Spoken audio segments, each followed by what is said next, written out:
सोलापूर शहरात बाजारभावापेक्षा प्रतितोळा 5,000 रुपये कमी दराने बिलासहित सोने देण्याचे आमिष दाखवून एका व्यक्तीची आणि त्याच्या मित्राची तब्बल 28 लाख रुपयांची फसवणूक केल्याचा धक्कादायक प्रकार सोलापुरात उघडकीस आला आहे। या प्रकरणी सदर बाजार पोलीस ठाण्यात गुन्हा दाखल करण्यात आला आहे।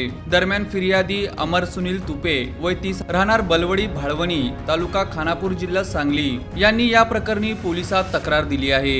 ही घटना जानेवारी 2026 ते 2 एप्रिल 2026 या कालावधीत सोलापूर येथील विश्व हॉटेल समोर घडली। या प्रकरणी 15 जुलै रोजी लखन ठोंबरे, रितेश कांबळे, धारक महिला, एक अज्ञात इसम, रेल्वे स्टेशन जवळ भेटलेला एक मुलगा, स्वतःला पोलीस म्हणवणारे 2 व्यक्ती यांच्या विरोधात गुन्हा दाखल करण्यात आला आहे। पोलिसांनी दिलेल्या माहितीनुसार आरोपींनी संगनमत करून फिर्यादी अमर तुपे आणि त्यांचे मित्र अर्जुन चव्हाण यांना विश्वास दिला की ते बाजारभावापेक्षा प्रतितोळा 5,000 रुपये कमी दराने अधिकृत बिलासह सोने आणून देतील। या आमिषाला बळी पडून फिर्यादी व त्यांच्या मित्राने आरोपींना UPI आणि रोख स्वरूपात एकूण 28 लाख रुपये दिले। पैसे घेतल्यानंतर आरोपींनी सोने देण्यास टाळाटाळ सुरू केली। फिर्यादी व त्यांच्या मित्राने वारंवार फोन करून पैसे किंवा सोने देण्याची विनंती केली असता आरोपींकडून केवळ तारखा दिल्या जात होत्या। संशय आल्याने फिर्यादींनी स्थानिक लोकांकडे चौकशी केली असता आरोपी लखन ठोंबरे हा गुन्हेगारी प्रवृत्तीचा असल्याचे त्यांना समजले। आपली फसवणूक झाल्याचे लक्षात येताच